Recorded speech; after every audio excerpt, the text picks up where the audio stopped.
25. ноември е меѓународен ден за елиминација на насилството врз жените. На оваа тема во студиото на Македонија наутро разговарам со мојата гостинка, господја Савка Тодоровска, операторка на СОС национална линија. Добро утро и добре дојдовте.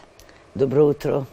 Ова е ден кога започнува светската кампања 16 дена активизам против семејното и родово базирано насилство, насилството над жената, насилството во семејството, и тие се континуирано ги одбележуваме по-јасно, по-гласно да проговориме за еден проблем кој што од секогаш постоел во семејството и стереотипот наметнал дека тоа треба да биде послабиот член, тоа е жената, и стереотипно дека треба да го молчи, треба да го зацкрие, да не го кажува, дека тоа е срам за нејзе, тоа е проблем кој што произлегува од нејзе, но затоа последниве 30 години се работи на тој проблем кај нас во земјата.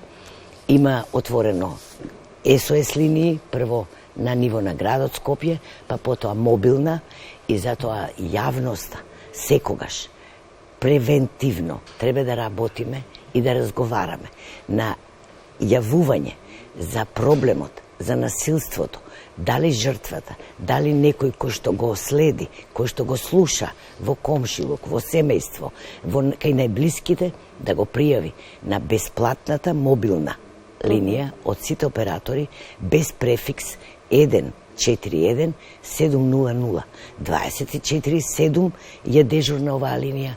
Работат на нејзе специализирано обучени операторки, даваат информација кој е патот, каде треба да се пријави, што треба да се направи за да има излез.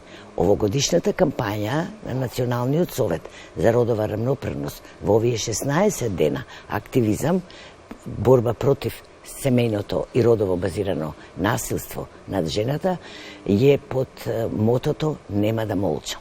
Така, јас само уште еднаш ќе се надоврзам на сето тоа што го кажавте на самиот почеток, со цел да се зголеми свеста за кај јавноста за семејното насилство и насилството врз жените. Националниот совет за родова еднаквост започна со кампања "Нема да молчам", нели, во рамки на овие 16 дена во светски рамки за елиминирање на насилството врз жената. Би сакала на самиот оваа кампања ќе трае од 25 ноември денеска па се до 10 декември. Кој е главната цел на оваа кампања, ќе ни кажете? Мада дадовме еден краток вовед, меѓутоа малку подетално. Главната цел пред се е да се осознае проблемот и да се сака да се излезе од него. И првиот чекор е да се пријави на бројот 141 700. Втората работа е да се намали или да се елиминира стигматизацијата и двојната ресурс кој што го добива жртвата на семејно насилство, виктимизацијата која што се врши над нејзе. И третата работа, не помалку важна за овогодишна кампања на Националниот совет за родова рамноправност, е превенцијата.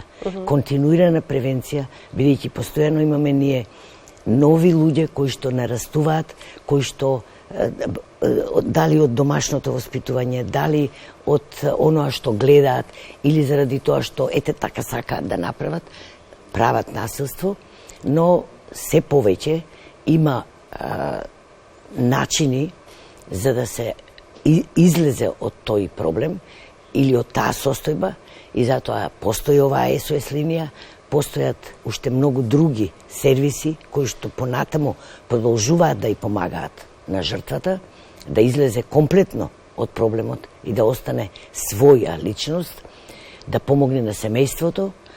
Тука е Истанбулската конвенција, која нашата влада и парламентот ја усвоија во декември 2017. Тука уште повеќе е нагласено насилството токму над жената. По основ затоа што е жена. тука е и насилството во семејството, тука е сексуалното, тука е демнењето, тука се сакатењето на жената. Едноставно, само заради тоа што е жена, она го трпи насилството. Тоа е каде што нашата активност во оваа кампања и вклучени институциите на државата заеднички излегуваме во пресред да се елиминира оваа состојба како зло кое што го трпи жената. Да, со согласеност и одлучна акција на сите институции инволвирани во решавањето на ваквиот проблем ќе се охрабрат и жртвите на семејно насилство и многу полесно ќе им се помогне, но од друга страна пак ќе се обесхрабрат и чинителите на насилство кои што ќе знаат заради самиот чин на насилство дека ќе бидат казнети, па можеби малку и ќе размислат дали ќе го прават тоа во иднина. Проблемот е сеопфатен.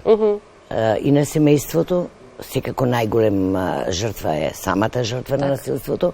Не е лесно и причините зошто насилникот го врши насилството, но затоа постојат мерки, постојат закони во државата, постојат правилници, постојат акцијски оперативни планови. Тоа сите чинители во општеството работат на елиминирање на овој проблем. Прво се полициските станици, центрите за социјална работа, преку Министерството за труд и социјална работа и секторот за родова еднаквост ги има донесено сите законски мерки, правилници, едноставно организирано се работи за елиминирање и намалување на овој проблем. Постојат сервиси, постојат прифатилишта и во Скопје и надвор од Скопје во сите 6 плански региони. Да, тоа е најважното прашање и тоа што особено треба да им даде храброст на жртвите. Како се работи со нив и како им се помага? За да бидат сигурни дека ќе успеат. Првото е јавувањето на бројот 14170 кој што е бесплатна и кој што е без префикс од сите оператори во државата. Потоа добиваат упатства каде што треба да се чини. Преку полициските станици, зависи секој случај за себе. Знаете како има една поговорка, сите среќни семејства личат на себе, а секој несреќно е само за себе. Тоа ве прашувам затоа што во многу случаи има реакции во јавноста, кои што ги слушаме и ги читаме, каде што при интервенција на полицијата многу често полициските службеници знаат да кажат дека не се надлежни во мешање на меѓусемејни односи. Сигурно дека не е така. Сигурно дека не е така, тоа е се нешто произволно кажано, секако повторно од чинители, но ако некој се обиде и да се јави, ќе добие правата насока и често пати жртвите кога доаѓаат од институциите на државата, тоа ни го кажуваат и нам. Но затоа што и ние соработуваме со институциите. А второ, не ги знаеме очекувањата на самата жртва, ние не ја знаеме состојбата која што таа ја претрпела и затоа постојат стручни луѓе и психолошки, и медицински, социјални работници. Едноставно постојат сервиси комплетирани, каде што работат со жртвите, за да може преку оваа линија бесплатна SOS 141-700 да се јават, да го кажат проблемот и решението ќе биде тука во интерес нивна. Кога се работи на превенцијата и проблемите кои што доведуваат до семејно насилство, секако треба многу да се работи во насока на економско и јакнење на жените и социјално вклучување на жените, особено во руралните средини и маргинализираните групи, на тој начин да се дојде до една рамноправност. Тоа се основните проблеми поради кои што доаѓа до семејно насилство или пак жената, една од причините, или пак жената е во ситуација да трпи семејно насилство. Нашата жена во нашата држава, во Република Северна Македонија, е 50-50% и последниот попис тоа го покажа. Значи, равноправно учество во популацијата, заедно со машката популација. Во последните години 10% од женската популација се со високо образование, со магистерски и со докторски дипломи повисоко од машката популација. Тоа значи дека жените ја користат онаа можност за еднакво образование. Тоа значи кај нас во Уставот, во член 9, постои дека сите граѓани кои живеат во оваа држава имаат еднакви права без оглед на пол, вера и така натаму. Тоа значи и дека жените ги имаат еднаквите права. Постојат закони, но како организација Националниот совет за родова равноправност ние ги согледуваме зошто покрај толку високиот процент на образовани жени, покрај еднаквиот процент на присуство на жените во државата, имаме нееднакво присуство во структурите на одлучување, во структурите на бизнисот, во високите извршни одбори, значи едноставно таму каде што е одлучувачката моќ и каде што и финансиската моќ. Тоа значи дека немаме еднакви можности. Еднаквите можности се стекнуваат преку отворање на соодветни сервиси, каде што може онаа стереотипна улога, која што самата жена ја прифаќа дека е таа нејзина. И во кујната, и одржување на хигиената на куќата, и чувањето на деца, и чувањето и негата на стари лица, и на лицата со хендикеп. Тоа значи дека а нигдека тоа не е напишано. Едноставно, стереотипно ја прифаќаме таа улога. Затоа нашата задача е да ги јакнеме жените во овие структури сите, значи и маргинализираните, и жените од рурални средини, и во политичкото јакнење, и во економското јакнење, и така имаме во последните 2 децении с големен процент. Значи, ако првиот парламент во нашата држава, после осамостојувањето, имаше само 5 жени во парламентот, денеска е близу 50. Така. А веќе имаме активност како организација која што е мрежа на бројни самостојни организации низ целата држава и имаме заедничко мото за заедно сме посилни во одлучувањето за јакнење на женската популација и ставање во функција на нивната способност, на нивната желба, на нивната моќ. А тоа е да учествуваат во политички партии, да влегуваат во собствен бизнис, да нема само во ситните бизниси, него да влегуваат и во средни и во големите бизниси, да влегуваат и да бидат членки во парламентот, во советите, да се пријавуваат кога има кандидатура за градоначалнички, да, значи едноставно ние се имаме и имаме и додатни алатки како закони и подзаконски акти, но се уште ја нема вистинската бројка која што всушност нашата земја заслужува да ја има од причина што жените ги има и покажале дека учат, знаат, можат и сакаат. Да. А тоа само треба уште да се здружат, да се зајакнат и едноставно да се појават на сцената таму каде што всушност сакаат да бидат, а тоа може да го направат. Така. Имаше пред почетокот на разговорот и едно прашање што е со семејното насилство врз мажите во однос на семејното насилство врз жените. Кога постои проблем, секогаш проблемот го бара да го реши оној кој што го има. Так. Во случајов, затоа што жените го трпат насилството, бројно, 99% од јавувањата на нашата ова мобилна бесплатна 141700 број, значи која што е за жртви на семејно насилство, тоа е знак дека жените го трпат. Во колку вистински има случај, тогаш ќе го бараат проблемот и мажите и ќе го најдат решението. Но во случајов тоа значи го нема, штом никој не се жали. Так. Почнувајќи од 94-та година, всушност, вие сте креатор на СОС, националната линија за жртви од семејно насилство. Колку сте задоволни за сите овие години од сето тоа што успеавте да го направите и нивото на постигнување за заштита на жртвите од семејно насилство? Кога го започнавме, значи првото јавување 92-та, па 94-та на 2 август првото СОС јавување, не постоеше во државата ни буквата Н. Така. Особено во институциите на државата.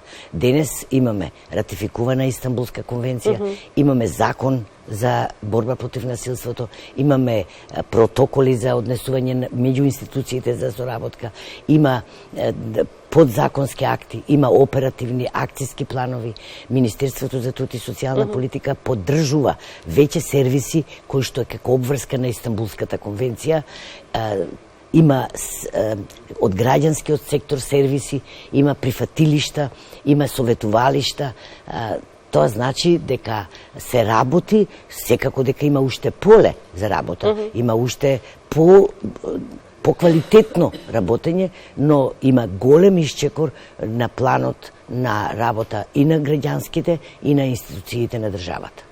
Јас ќе се навратам само кратко на Националниот совет за родова еднаквост. Тоа е национална мултиетничка и мултигенерацијска мрежа, креативно ориентирана кон еднината, пред се за постигнување на родова еднаквост, развој и заштита на женските права и пред се мир. Да се надеваме дека и во иднина ќе успееме да ги промовираме овие вредности, кои што ќе бидат нели во корист не само на жените, туку на сите чинители во ова општество, се со цел да имаме еднаквост меѓу родовите и да се почитуваат правата на сите чинители. Има напредок овие 33 децении, каде што работи оваа мрежа, заеднички со сите и на локално ниво организации, кои што секоја за себе е самостојна и независна и работи за својата целна група со своја програма, дава извештај пред својата целна група, немаме хиерархиско некакво поставување, но заедничката работа дава резултати. Од само канцеларијата на Националниот совет за родова рамноправност до сега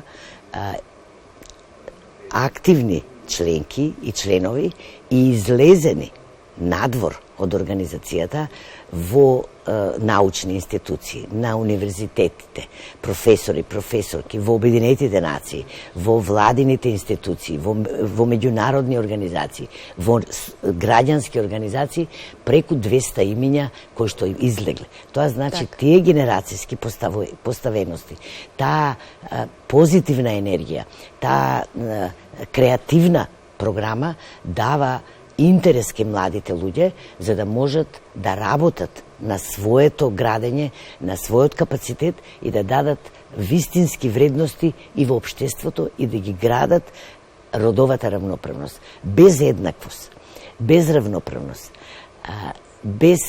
нема задоволство во општеството, нема напредок. Оноа општество каде што жените се вклучени, затоа што биле исклучени, не затоа што мажите спречуваат. Секој го има своето право да го бара своето место. Да. Во случајов, жените, тоа е нашата цел, да ги поттикнеме, да го покажат својот капацитет, своето знаење, своите вредности и да дадат придонес во општеството за оно што тие сакаат, за тоа што тие чувствуваат, но да ги имаат еднаквите алатки и можности, тоа заедно со институциите го правиме, за да можеме да не бидат спречувани на одреден начин, односно да може да ги користат алатките и жените, а не да биде пречка стереотипот дека местото и улогата на жената е само дома. Дома е дома. Нема поубаво од дома. Да, но да биде домата и за едниот партнер и за вториот партнер. Децата да бидат грижа на едниот партнер и на вториот партнер, да бидат грижа, значи работните задачи, грижата за семејството, значи заеднички.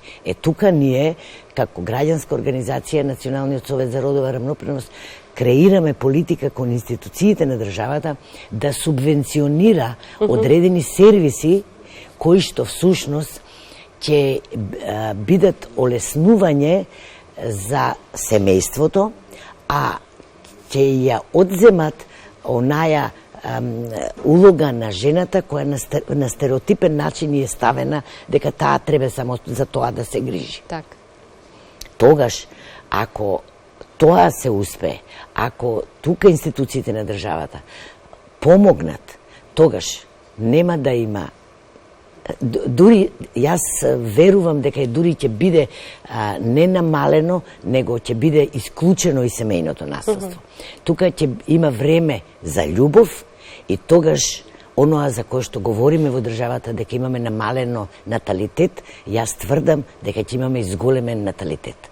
Ама тоа е само ако сето она за кое што е оптоварена жената сама од себе заради стереотипот кој што прабава и незина дома, кога немало друго што да работи, кога немала диплома на доктор на науки или немала на инженерка или на докторка, за да може само тоа да се грижи. Не е ништо страшно да се работи и се е добро да се работи, но ако ние имаме капацитети во кои што се и вложува државата во образованието на жените, а да останат нереализирани во општеството, тоа е штета за личноста, штета и за општеството. Жените секојдневно потврдуваат и докажуваат дека можат да се носат со сите обврски и предизвици, тргнувајќи од семејните, па општествените, личните, професионални, и кога ќе се избегнат оние стереотипи за кога сега говоревме, ќе им биде барем малку полесно, а инаку научени се да го носат товарот на обврските и живеењето. Ви благодарам многу. Само вака. Да. Сега ја морам тука, затоа што нашата задача што сме си ја поставили, да не биде товар, да не биде преоптоварена жената, таа да има еднакви услови и еднаква поделеност и на одговорностите и на трудот. Затоа што и една чаша да ставате вода, таа ќе прими само толку колку што може. Сето тоа што ќе прелее, веќе прелева во нервоза, во главоболка, во негрижа, тоа не го сакаме ние. Ние сакаме да биде вреднувана, да биде олеснувања, да биде поделена работата и тогаш насилството да не постои. Насилство и вербално насилство, и психолошко насилство, и економско насилство, и физичко насилство, едноставно таа не го заслужува тоа. Жената има право да живее среќна и толку вредна колку што самата си става на себе. А ние стоиме како ветер во грб да бидеме и да го елиминираме насилството, а истовремено и да ја дадеме поддршка во сите сфери на незината определба. Ви благодарам многу за гостувањето. Упативме еден апел, ја дадовме нашата поддршка и секако ја следиме вашата работа и се гледаме во Ви благодарам на поканата што имав можност баш на денот на почнување на кампањата на оваа вредна куќа која што е изузетно важна за нашата држава, да бидам гостинка. Уште еднаш.